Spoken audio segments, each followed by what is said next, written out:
Hello, I'm going to take you through an example of how to solve a quadratic equation. Now, a quadratic equation, you might be thinking, oh, that sounds a bit scary. Okay, what I'm going to do is show you why is it a quadratic equation and how do you know you're going to be needing to use this method. Now, maths is a series of lots of different methods, and it's working out what have you got in front of you and what work have you done around something that looks like this that you could use in an exam. So quadratic, well, first of all, you've got equation because you've got equals something. That's what makes it an equation. If you didn't have the equal 0, it would be called a quadratic expression. So a quadratic means that actually the highest power of the letters you've got, whether they're X's, Z's, whatever letter it is, the highest power is a squared term there. So it's a 2. If you've got a 3 in there, it would be a cubic. Okay. But quadratic, now if you're doing foundation level up to intermediate level, solving or factorising them generally will be up to a quadratic. Now, the standard pattern, you may have seen it in some textbooks where it says like ax squared plus bx plus c. All that means is that there's something with x squared, then there's something with just an x. This could be a number, positive or negative. And then there will be a positive or negative number. Now, there are some quadratics that don't have an x term in them.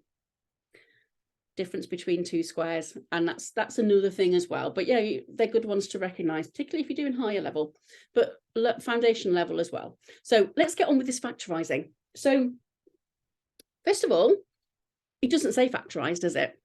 Now, if you've got to solve a quadratic equation, you must factorise it first. So what do we do when we factorise something? Now, what is a factor? Factors are two things that multiply together to give something else. So we want two things that multiply together to give x squared minus x minus 12. So we're almost just dealing with this thing on the left-hand side and putting it into two brackets. So think quadratic, two brackets. Make a note of that somewhere. Okay, so when you see that in your exam, I need two brackets. Now, for foundation level or intermediate, you generally won't have anything in front of that x squared. It will just be x squared. What's kind of a 1 in front of it. We don't show that 1. So we're going to have x and something else in that first bracket multiplied by, remember we don't show the times with maths in algebra, x, and then we've got something else there. So what do we do to decide what that grey and the blue are? I've got a little rule. So the grey number, whatever's under there, just hidden away, added to the blue number, give you what is in front of the x term. Okay. Now here you haven't got anything, have you? So it's 1. So if there's nothing there, it's a 1. But you've got a negative sign there, so it's minus 1. Okay, so that's one criteria. The second one is that those two numbers multiplied together give the number on its own. So the minus, in this case, a minus 12. So there's no x's there.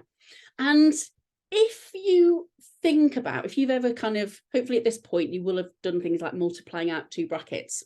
And you've got like the first terms multiplied together, the last ones, the inner ones and the outer ones. You know, this is what created this in the first place. We'll come on to that in a minute. Now, which ones are you going to look at first? So, well, actually, there are so many numbers that add together to give minus 1. So we could have, you know, minus 2 plus 1. This is where I have to check because I'm actually quite tired. So, you know, minus 2 plus 1, minus 1. There's so many different numbers, but there's only a limited number of numbers that make minus 12 when you multiply them together. So what I'm going to do is I'm actually going to give you all the different factor pairs for minus 12, i.e. what two numbers multiply together to give minus 12. So we've got minus 1 plus 12. So then also we must have 1 and minus 12. We've got 2 and 6, the positive and negative alternate. And then we've got 3 and 4. So minus 3 plus 4, plus 3 minus 4. So looking at those, which two numbers, when we add them together, will also give minus 1?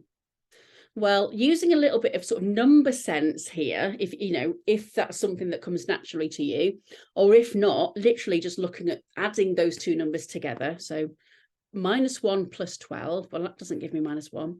1 minus 12, that gives me like minus 11. But these, okay, so if we've got plus 3, minus 4, oh, that gives me minus 1. And always a good idea with things like that is to have a number line. I always say when you're adding or subtracting numbers, whether there's positives or negative, think of a number line that you probably used when you were younger and have it in your head, or maybe even draw it on your exam paper and just sort of think, right, if I'm at plus 3 and I'm taking away 4, which way am I going on my number line? So looking at those, we've decided that 3 and minus 4 are the two numbers. And again, they meet the criteria of multiplying to give minus 12 and adding to give minus 1. If you're doing an GCSE paper, you get to use your calculator for all the questions. So always make sure that you do these calculations using this. If, you're sort of sitting in your head, and if you ever find you're doing stuff in your head, write it down. And also, if it's a calculator paper, use your calculator as well. Because keeping things in your head, sometimes it's hard, especially when you're tired and you've got lots and lots of things to do. Get it on the paper, because guess what? It could be a method mark. So anyway, let's move on. So for this to be 0, I'm just going to put that back. For this thing, these two things here multiply together to give minus 0. So we've done the factorising. And now we're just going to say, well, actually, for this whole thing to be 0, when we multiply together, we must have either this one must be 0 or this must be 0. Because if you think about it, to get an answer of 0, when you multiply two things together, well, one of them must be 0. Okay, so as long as one of them is 0, you can get an overall answer of 0. And if you're not sure about that, just multiply some numbers. So 3 times 0, 0 times 7, you're always going to get 0. Okay, so either x plus 3 equals 0 or x minus 4 equals 0. So what value must we have here that when we add 3, we get 0? So if you're adding 3 to get 0, we must have a negative number, mustn't we? So we must be at minus 3, so that when we add 0, we get to 0. Add 3, we get to 0. And then on this one, well, we must be at a positive number, because if we take away 4, we get 0. Now, you will notice actually on these that you always end up with kind of the opposite. As long as you've not got a number here in front of the x, your x value will always be the negative version of that, the opposite version. Okay, so x is equal to minus 3 here, or x is equal to plus 4 here. So x is equal to minus 3 or 4. So this means that if you were to stick in x equals minus 3 into this, what answer would you get? If you were to stick x equals 4 into this, what would you get? Well, okay, so we've got x equals 4.